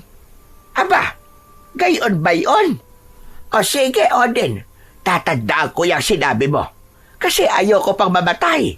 Gusto ko pang mabuhay ng matagal at marami pa akong sisigiling may utang sa akin. Agad na ibinalita ni Onin sa kanyang nanay at lolo ang napag-usapan nila ni Senyora. Idinitalye niya rin ang dahilan kung bakit nasabi yon ng matandang babae na wala na silang utang na dapat bayaran. Aba, sa isang banda, ay mainam na rin yun, Adela. Di ba ga? Wala na tayong poproblemahing utang kay Senyora Leticia. Kaya lamang, tiyak nakakalat ang tungkol sa ginawang pagliligtas sa kanya ni Onin. Nay, hindi na po natin maitatago yun. Kasi po sa mga susunod po na araw, kapag may tinulungan ako, malalaman na rin po nila. Tama ang anak mo, Adela. Tay, ayoko lang po sana na maging magulo ang buhay ng anak ko. Pero hindi na natin maaalis na talagang karugtong na ng ginagawang pagliligtas ni Onin sa mga taga-baryo na panghimasukan na ang kanyang buhay. Yan nga po, Itay. Yan po ang ikinakatakot ko. Isipin na lang natin na isang biyaya ang dumating na ito sa anak mo. Hindi rin natin siya maaaring ipagkait, lalo na kung para sa kapayapaan at kapakanan ng mas nakararami. Sapagkat ang balita ay singbilis ng kidlat, kaya agad na kumalat sa buong baryo ang ginawang pagliligtas ni Onin kay Senyora Leticia. Mismong ang senyora na rin ang nagkalat ng balita. Ipinagmamalaki niya ang ginawang pagliligtas sa kanya ng bata. Ang katibayan sa balitang yon ay nasundan pa. Dahil sa muling pagliligalig ng mga kampon ng kadiliman sa iba't ibang sulok ng baryo Dalisay. Gaya ng dapat asahan, ay agad na dumarating si Onin dala ang kanyang tsako upang iligtas ang mga nilalang na nasa panganib dahil sa mga aswang na walang tigil sa paghahatid ng takot at kaguluhan. Tay, umalis na naman po ba si Onin? Oo, anak. Hindi na natin siya mapipigilan at maaawat pa. Ito na ang bagong buhay ng aking apo. Malalim na buntong hininga na lamang ang nagawa ni Aling Adela. Mabigat man sa loob niya ang bagong gampanin ng anak, wala na silang magagawa pa. Minsan pa'y hindi naging lingid sa kaalaman ng dalawang kampo ng kadiliman ang kumakalat na balita, lalo na't batid nilang ang batang si Onin ang magiging hadlang sa kanilang mga plano. Usap-usapan ang ginagawang pakikialam ng batang yun sa ating mga ginagawa, Sabino. Madalas bigo ang ating mga kampon dahil sa batang nagmamagaling. Akala ko ba nilalakad mo tungkol sa kanya? Oo, Sabino. Pero mailapang pagkakataon. Hindi ko pa siya nakikita. Gusto mong ako naman ang siyang humanap sa kanya? Sige, gawin mo. At baka ikaw ang makatsamba sa kanya. Dahil sa usap-usapan at marami nang nakakakilala kay Onin, kaya naging madali para kay Sabino na alamin ang tirahan ng bata. Subalit nang puntahan yun ni Sabino, ay tanging si Lolo Pasiano lamang ang inabutan sa bahay. Anong kailangan mo sa apo ko? Bakit mo siya hinahanap? Mahalagang bagay po, Lolo. Ano nga ba yon? Saka ngayon lang kita nakita dito sa baryo namin. May itatanong pa sana si Lolo Pasiano sa lalaking kaharap. Subalit tinutukan siya nito ng baril. Gulat at nanlaki ang mga mata ng matandang lalaki. Sandali! Anong ginagawa mo? Lolo, wag po kayo kikilos na masama. Simple lang naman ang ibig ko mangyari. Sasama kayo sa akin. Sandali! Sino ka ba? Ba't kailangan ko sumama sa'yo? Wag nang marami pang tanong. Sumama ka na lang ng maayos. Hindi na nakapalagpas si Lolo Pasiano. Isinama siya ni Sabino at ipinresenta kay Cordoba. Nakagapos sa mga kamay ng matandang lalaki. Ano ka ba, Sabino? Ang bata ang kailangan natin. Bakit gurang ang dala mo? Huwag mong sabing tumanda siya habang nasa sasakyan mo. Hoy, joke ba yun, Cordoba? Pero bakit nga matanda ang isinama mo rito? Dahil wala ang bata. Itong lolo niya lang ang naroon. Kaya siya ang isinama ko. Pakawalan niyo ako! Hindi naman pala ako kailangan niyo! Mga hinayo pa kayo! Tanda, dahil nga ikaw ang isinama ko. Kaya malamang hanapin ka ng apo mo. Sa ganong paraan, magiging madali para sa amin na makita siya. May punto ka ron, Sabino. Kahit paano, ay may utak ka pala. Oo naman, Cordoba. Ano ba akala mo sa akin? Sige, ikulong na ang matandang yan. At dapat makarating din sa batang apo niya na narito ang lolo niya. Gagawin ko yon, Cordoba. Kaya wala na tayong kahirap-hirap para hanapin ang bata. Kapag nandito na siya, mabibigilan na natin ang pakikialam niya. Isa pa, maaagaw na natin sa bata ang bagay na ibinigay sa kanya ng diwata. Kaya siya nagkaroon ng pambihirang lakas at kapangyarihan. Tama ka, Sabino. Ngayon pa lang ay naiinip na akong makaharap ang batang sinasabi mo. Samantala, sa bahay ni Naonin ay walang tigil sa pag-iyak si Aling Adela nang malaman na nawawala ang kanyang ama. Saan po ba nagpunta si Lolo Pasiano, Nay? Anak, may nakakita sa kanya na may lalaking nagpunta raw dito at isinama ang lolo mo. Sino pong lalaki yun? Dayo lang dito sa baryo natin, anak. Wala akong maisip na dahilan kung bakit kinuha niya ang lolo mo. Ang alam ko ay wala siyang kaaway. Mabait na tao ang Lolo Pasiano mo, anak. Nay, di po kaya dahil po sa ginagawa ko? Naisip ko nga rin yan, anak. May nagagalit po sa akin at hindi nila gustong ginagawa kong pagtatanggol at pagtulong sa mga taga rito sa baryo. Ang tanging magagalit lamang sa iyo ay ang mga gumagawa ng masama dahil takot na mahuli ang kanilang mga kalokohan. Tama po kayo, Nay. Mga kampo ng dilim. Sila po kaya yun, Nay? Tama ka. Posibleng sila nga, anak. Dahil ayaw nilang pinakikialaman mo at hinahadlangan ang pag-ahasik nila ng kasamaan. Lalo na't may masama silang pinaplano para sa baryong ito. Ano pong gagawin natin, Nay?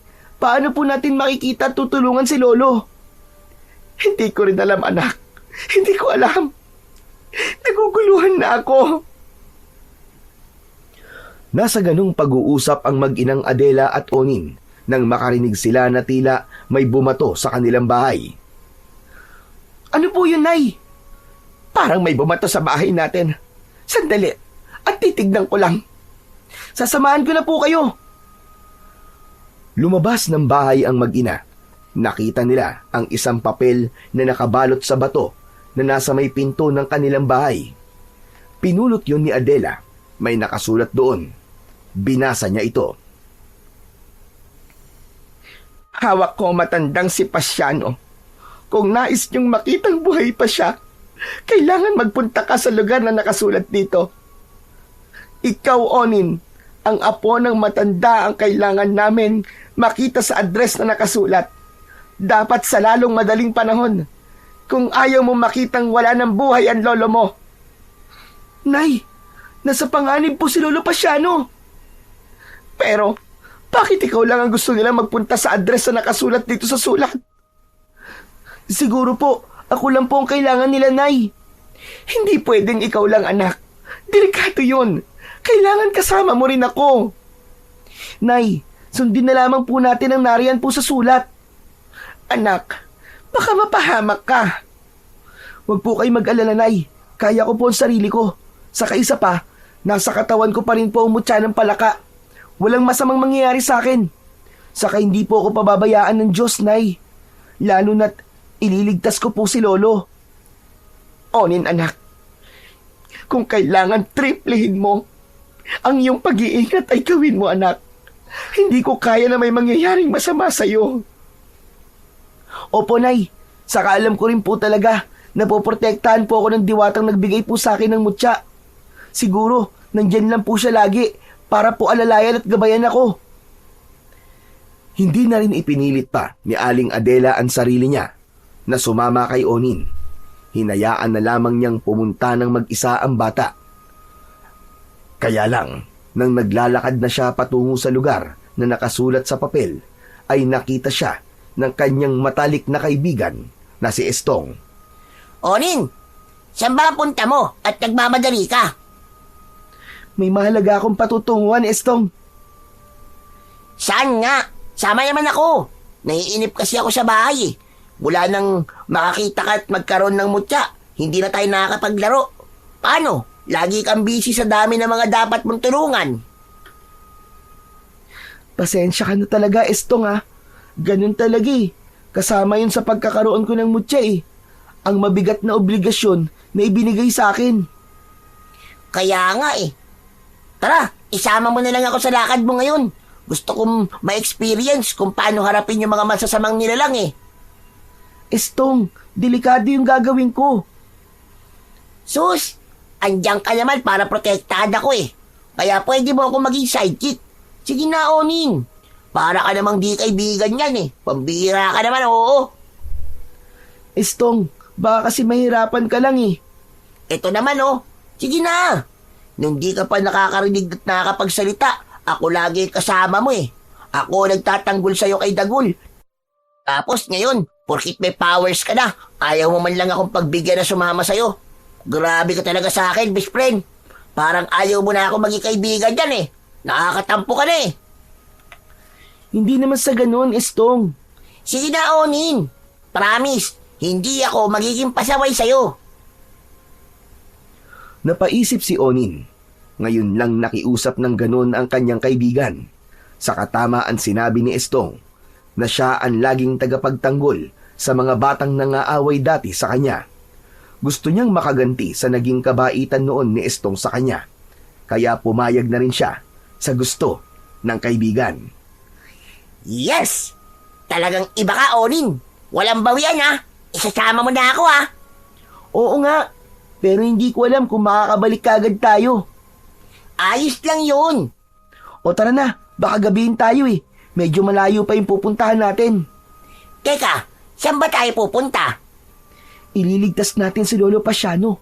May dumukot sa kanya. At baka kung anong gawin nila sa lolo ko. Grabe naman yun. O tara na, bago pa may gawin silang masama kay Lolo Pasiano. Ilang oras din ang ginawang paglalakbay ng dalawang bata hanggang sa makarating sila sa lugar na nakasulat sa papel. Isang lumang bodega ito na narito sa gitna ng malawak na kakauyan. May ganitong bodega pala rito. Hindi ko alam yun ah. Oo nga, Estong. Ngayon ko lang din narating ang lugar na ito. Sigurado ka bang nandito ang lolo mo, Onin? Yun kasi ang sabi sa sulat ni na nakabalot doon sa may bato. Anong sunod natin gagawin? Maiwan ka rito, Estong. Ako muna ang lalapit doon sa may gate nitong bodega. Ako lang kasi ang gusto nilang makita eh. Kung kasama kitang lalapit, baka kung anong gawin sa'yo. Saka mas okay na nandito ka. Para kung ano man ang mangyari, maaari kang bumalik sa baryo natin para sabihin kay inay ang nangyari. Okay. Sige, dito lang muna ako. Magmamatyag na lang ako dito. Iniwan na ni Onin ang kaibigan niyang si Estong. Lumapit na ang bata sa gate ng lumang bodega. Nang ganap nang nakalapit si Onin sa may gate, ay biglang lumitaw si Sabino at agad na hinila si Onin papasok sa loob. Kitang-kita ni Estong ang pangyayaring yon. Hala, naku po. Dinala na rin sa loob ng bodega si Onin. Buti na lang pala at pumayag ako magpaiwan dito. Ano kayang gagawin nila sa kaibigan ko? Siguro naman, kayang-kaya nang ipagtanggol ni Onin ang sarili niya at si Lolo Pasiano. Dito na muna ako maghihintay sa labas.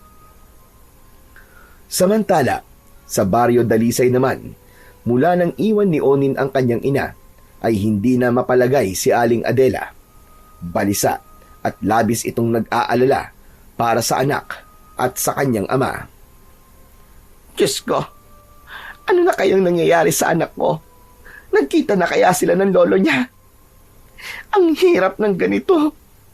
Hindi ko alam kung okay pa ba sila o baka may nangyari ng masama sa kanila. Kinakain na ng labis na pagkabahala at pag-aalala ang damdamin ni Aling Adela. Kung ano-ano na ang pumapasok sa kanyang isipan. Hindi maaari na mananatiling naghihintay na lamang siya ng balita. Kailangan niyang gumawa ng paraan. Samantala, balikan naman natin ang nangyayari sa loob ng bodega. Aha! Ikaw pala ang batang pasaway na yon. Sabi ko naman sa iyo, Cordoba, mapapadali ang trabaho natin. Tingnan mo, hindi na tayo nagpapakahirap pang hanapin ang batang ito. Siya ang kusang nagpunta rito para sunduin ang kanyang lolo. Kaya lamang, nagkamali ka ng akala, bata. Akala mo ba, dahil narito ka na, ay pakakawalan na namin ang lolo mo? Sinungaling pala kayo eh. Nasaan ang lolo ko? Gusto ko siyang makita. Huwag kang magtaas ng boses. Kalma lang, bata. Andito siya at buhay na buhay pa. Naiinip na nga siya sa paghihintay sa'yo. Sige na, Sabino. Isama mo siya. Dalhin natin sa kulungan ng kanyang lolo. Sa isang maruming silid na bahagi ng malaking bodega, ay isinama roon ni Sabino at Cordoba ang batang si Onin. Nakagapos ang matandang lalaki nang makita niya. Ayan ang lolo mo. Humihinga pa. Magsama kayo dyan. Magsama kayo sa inyong reunion. Apo, anong ginawa nila sa'yo? Wala po, lolo. Ayos lang po ako. Sigurado ka ba na wala silang ginawa? Hindi ka ba nila sinaktan? Hindi po. Kayo po, lolo. Okay lang po ba kayo dito? Pinapakain po ba nila kayo? Wala pa kami pinapakain dyan. Dahil hindi naman niya kumakain ng sariwang lamang loob ng hayop o kaya naman ay ng tao. Ano? Yun ang pagkain nyo? Oo, Apo. Dahil hindi lang sila basta masasamang tao, kundi mga halimaw din sila, mga lahing aswang. O ayan, nagmarites na sa'yo ang lolo mo. Ngayon, kilala mo na siguro kung sino kami na binabangga mo. Iwan na muna natin ang dalawang yan dito, Cordoba. Mahalaga mag-usap muna tayo. Sa katsak namang hindi na makakalabas sa mga yan. Dahil kontrolado ng ating kapangyarihan ang buong lugar na ito. Iniwan ng dalawang kampon ng kadiliman ang maglolo. Lumabas na sila ng lugar na pinagkulungan sa mga ito. Iba ang pakiramdam ko sa batang yon, Sabino. Anong iba, Cordoba? Anong iba ang ibig mo sabihin? May tinatago siya. At yun na nga ang mutya na bigay ng diwata. Yun ang dapat nating makuha sa kanya, Cordoba. Dahil yun ang nagbibigay sa kanya ng pambihirang kakayahan para hadlangan ang mga plano natin. Yung gurang, wala tayong pakialam sa kanya. Ginamit lang naman natin siya para makuha ang bata na yon. Tama ka, Cordoba. Pero dahil nga maglolo sila, kaya damay na rin siya. Ang gagawin natin ay pahihirapan natin ang matanda para ibigay niya ang kung anumang mutya na galing sa diwata. Samantala, silipin naman natin ang maglolo sa kanilang kinalalagyang kulungan. Apo, hindi ka dapat pumayag na dalhin ka rito. Lolo, gusto ko lang po matiyak na ligtas po kayo. Bakit wala kang ginawa para harapin sila? Dahil ayoko pong malaman nila ang tungkol po sa lakas na meron ako. Kaya pinili ko po makapasok sa mismong lugar nila para magiging madali po para sa akin na harapin sila. Lamang, sa palagay ko meron na rin silang nalalaman tungkol sa kakayahan mo. Lolo, kung ganun po, kailangan na po nating makaalis dito bago pa po sila bumalik at gawin po nila ang kanilang masamang balak sa atin. Pero Apo, paano tayo makakaalis sa lugar na ito? Ang mutya po na nasa katawan ko. Siya ang kailangan kong hingan ng tulong. Sige po, gawin mo kung paano tayo matutulungan ng mutya. Pumikit si Onin at inisip niya ang mutya na nasa loob ng kanyang katawan. Saka siya nagsalita. Mutya ng palaka, mula sa mahal na diwata, tulungan niyo po kami. Paano po kami makakaalis dito ng lolo ko? Biglang nagliwanag ang katawan ng bata at sa isang iglap ay naging palaka si Onin. Subalit ang tsako na nakasiksik sa short ng bata ay nanatili roon. Nakita yon ni Lolo Pasiano kaya dinampot niya ito. Apo! Aba! Naging isang palaka ka! Hala! Oo nga po, Lolo Pasiano! Kokak! Kokak! Ikaw lang ang maaaring makalabas dito sa pinagkulungan sa atin. Kapag nakalabas ka, mas makakakilos ka po. Kaya ginawa kang palaka ng mutya. Tama po kayo, Lolo. Maiwan po muna kayo dito. Kokak! Kokak! Kailangan malaman ko po kung ano ang talagang pinaplano ng dalawang yun. Kokak! Kokak! Nagawang makalabas ni Onin na nasa anyo ng isang palaka sa kwartong pinagkulungan sa kanila. Dumaan siya sa siwang ng pintuan. Nakita niya sina Cordoba at Sabino na nag-uusap kaya lumapit siya sa mga ito. Walang kaalam-alam ang dalawa na napapakinggan niya ang pinag-uusapan nila. Yun ang kailangan nating gawin, Sabino. Ang makuha sa batang yon ang bagay na pinagmumula ng kanyang lakas mula sa diwata. Sakaling hindi niya ibigay, tatakutin natin siya. Magpapalit tayo ng anyo ng pagiging aswang para magkunwaring dalapain natin ang kanyang lolo para mapilitan siyang isuko ang pinagmumulad ng kanyang kapangyarihan. Tama ka. Kapag nakuha na natin ang bagay na nagbibigay ng lakas sa bata, wala nang hahadlang sa ating mga plano. Tsak, mapapakinabangan pa natin yun. Magbibigay yun sa atin ng karagdagang kapangyarihan. Balikan natin ang maglolo Cordoba para magawa na natin ang ating plano. Subalit sa pagbabalik ng dalawa ay ganoon na lamang ang kanilang pagkagulat dahil nag-iisa na sa loob ng kulungan si Lolo Pasiano. Nasaan ang bata? Nasaan ang apo mo, Gurang? Paanong nawala siya? Anong ginawa niya? Bakit ko sasabihin sa inyo, mga gunggong? Naisahan tayo, Sabino. Talagang ang kakaibang taglay na kapangyarihan ng batang yon. Pero alam ko nandito na siya. Hindi siya basta-basta makakaalis dito. Lalo na't naiwan ang kanyang lolo. Mapapalabas natin ang batang yon, Sabino. Ako ang bahala. Biglang nagbago ang anyo ni Cordoba. Naging nakapangingilabot at mabangis na aswang ito saka lumapit sa matandang lalaki. Ngayon, tanda. Tingnan ko lang kung hindi lilitaw ang iyong apo. Bata, kung nasan ka man ngayon din ay mamamatay na ang lolo mo. Isang kagat ko lang sa leeg niya, babaha ang dugo at matatapos ang buhay niya. Iya kung nasa kaman, bata. Hawak namin ang buhay ng lolo mo.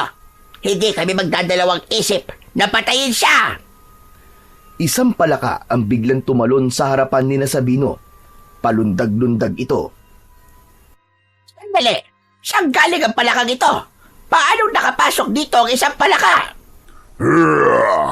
Apakan mo ang palakang yan, Sabino. Wag! Maawa ka naman sa palaka! Napatingin si Sabino kay Cordoba. Agad nilang naisip ang dahilan ng pagtutol ng matanda.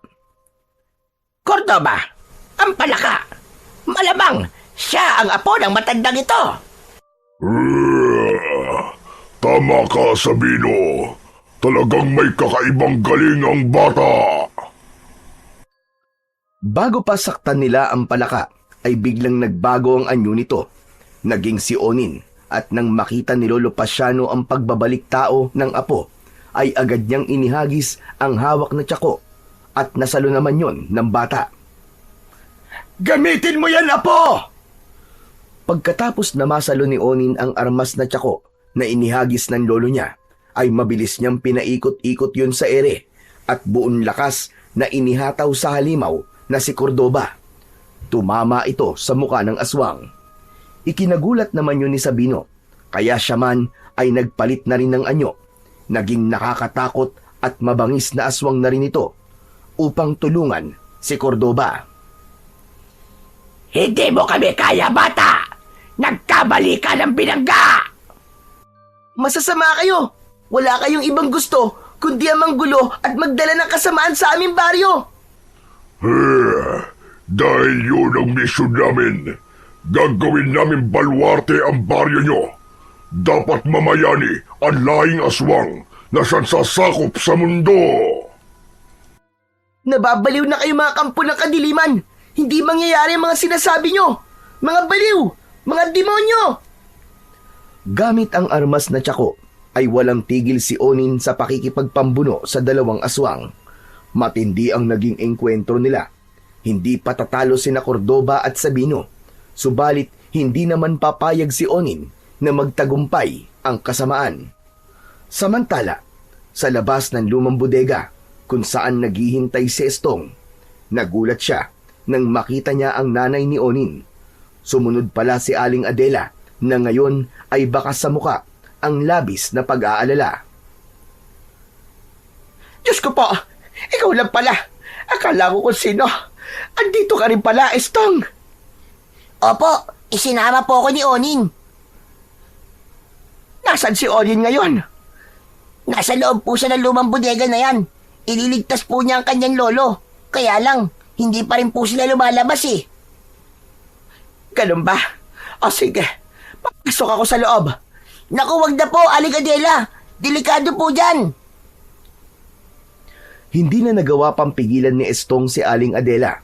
Dumiretso ito sa loob ng lumang bodega at malayang nakapasok sa loob. Samantala, halos parehong pagod at patana ang katawan ni Onin at ng dalawang nilalang na kampon ng kadiliman. Pare-pareho na silang nangihina. Nasa isang sulok lang noon si Lolo Pasiano na nananatiling tahimik dahil hindi rin niya alam ang gagawin. Ayaw niyang makialam sa mga nangyayari dahil wala rin siyang magagawa. Bakit ganun? Hindi ko pa rin sila magawang talunin kahit taglay ko na ang mutya ng palaka. Cordoba! Nahihirapan lang tayo sa batang yan! Hindi ko rin maipaliwanag sa Bino. Ang lakas niya ay halos kapantay lang ng ating lakas. Dahil sa panghihina, ay nagbalik sa dating anyo sina Cordoba at Sabino sa anyo ng pagiging tao. Subalit, pinilit ni Onin ang sarili na tumayo upang ituloy ang pakikipagtuos kina Cordoba at Sabino. Nakapasok na ng sandaling yon si Aling Adela sa kinaroroonan ng anak. Anin? Anak! Nay! Bakit po kayo nandito? Diyan lang po kayo! Huwag po kayo lalapit dito! Nanlaki ang mga mata ni Cordoba nang makita niya ang nanay ni Onin. Ganun na lamang ang kanyang pagtataka. Maging si Aling Adela ay natahimik at tila natulala nang makita si Cordoba, lalo na nang magtama ang kanilang mga mata. Ikaw? Ikaw ang ina ng batang ito? Cordoba, kilala mo ba ang babaeng yan? Oo, Sabino. Siya si Adela. Kung di ako nagkakamali, siya ang babaeng mortal na ikinikwento mo sa akin na naging karelasyon mo. At nagbunga ang pagmamahalan namin. Ano? Ibig sabihin, anak mo ang batang yan? Nay! Nay! Ano po sinasabi nila? Naiiyak na nakatingin si Aling Adela kay Onin, pero wala nang dahilan para itago pa niya ang katotohanan sa bata, pati na rin sa kanyang amang si Lolo Pasiano, na wala ring alam sa mga nangyayari. Dahil ang alam nito ay biktima ng panggagahasa ang kanyang anak. Onin anak, totoo ang sinasabi nila. Ang lalaking yan nakaharap mo na si Cordova. Siya ang iyong ama. Nay, hindi po totoo yan. Masama po siya, Nay. Hindi ko rin alam, anak, kung bakit siya nagkaganyan. Paano ngang isang engkantado ay naging isang masama at naging kampo ng kadiliman? May dahilan ng lahat, Adela. At handa kong sabihin at ipaliwanag yun. Kaya sa mga pagkakataong yun, ay ipinaalam na ni Cordova ang dahilan kung bakit ang engkantado na kagaya niya ay naging isang masama. Dahil yun sa kanyang pagrerebelde, dahil sa kanyang mataas na ambisyon, sumanib siya sa puwersa ng kadiliman. Hindi po. Hindi ko po matatanggap na maging ama ang katulad niyang masama. Onin, anak. Matagal na akong nasasabik sa'yo. Buong akala ko hindi na tayo magkikita pa. Dahil isinumpa ako ng iyong ina. Hindi kasi ako naging tapat sa kanya. Inilihim ko noon ang totoo tungkol sa pagiging engkantado ko. Pero ngayong nalaman kong may pamilya ako, handa kong talikuran ng kasamaan. Makasama lamang kayo. Totoo ba ang sinasabi mo, Cordova? Cordova, hindi magugustuhan ng Panginoon natin ang ibig mo. Wala na akong pakialam. Mas mahalaga sa akin ang pamilya ko. Nasa ganong pag-uusap sila, nang lumitaw ang isang diwata. Ang diwatang nagbigay ng mutya ng palaka kay Onin. Narinig ko mga sinabi mo, Cordova. Narito ako para tulungan ka. Kung talagang pinagsisisihan mo na ang pagiging isang rebeldeng engkantado at handa ng iwan ang kasamaang bumalot sa pagkatao mo, ay tutulungan kita. Oo, mahal na diwata. Para sa aking pamilya, kay Adela at kay Onin, gusto kong makasama sila. Handa akong magbago. Sa isang iglap, kumumpas ang diwata. Sabay turo kay Cordova. Nagliwanag ang katawan nito at mula sa katawan ay lumabas ang itim na usok. Kahayagan ng pag-alis ng itim na espiritu sa katawan ng lalaki. Kasabay noon ay ang pagbabago naman ng anyo ni Sabino na naging itim na palaka at hinagis ng diwata sa labas upang hindi ito makialam. Cordova, gaya ng pinili mo, mamumuhay ka gaya ng normal. Makakasama mo ang iyong mag-ina. Subalit ang iyong anak na si Onin ay mananatiling kakaiba dahil kailangan siya ng Baryo Dalisay. Siya ang tanging pag-asa upang mapanatili ang kapayapaan at maging tagapagligtas ng mga taong nangangailangan ng kanyang tulong. Nauunawaan kita, mahal na diwata. Hangad ko ang inyong kaligayahan at kapayapaan. Sana'y mabuhay kayo nang lubos na umaapaw ang pagmamahalan sa inyong mga puso. Naging napakabilis ng mga pangyayari. Sa isang iglap ay natapos ang mga tanong sa isipan ng lahat sa kanila. Naging maunawain naman ng isa't isa upang tanggapin ang katotohanan sa kanilang mga pagkatao. Sabik si Onin sa ama, kaya agad niyang natanggap ang amang si Cordova na nangako ng pagbabago. Dahil naroon pa rin ang pagmamahal ni Adela sa lalaki, hindi naging mahirap para tanggapin ito. Naunawaan naman ni Lolo Pasiano ang lahat at wala siyang ibang hinangad kundi para sa kaligayahan ng kanyang anak at apo, lalo na ang magkaroon ng buong pamilya. Naging masalimuot man ang mga pangyayari sa kanila, ang mahalaga sa dulo ng mahabang paglalakbay ay may naghihintay na liwanag at kasiyahan para sa kanilang mga buhay. Maging pagkakaroon ng isang pamilya na inaasam nila. Lagi nating tandaan na bahagi ng buhay ang mga pagsubok at malulubak na daan sa paglalakbay. Dito tayo patatatagin at palalakasin bago pa natin makamtan ang hinihintay natin na kaligayahan.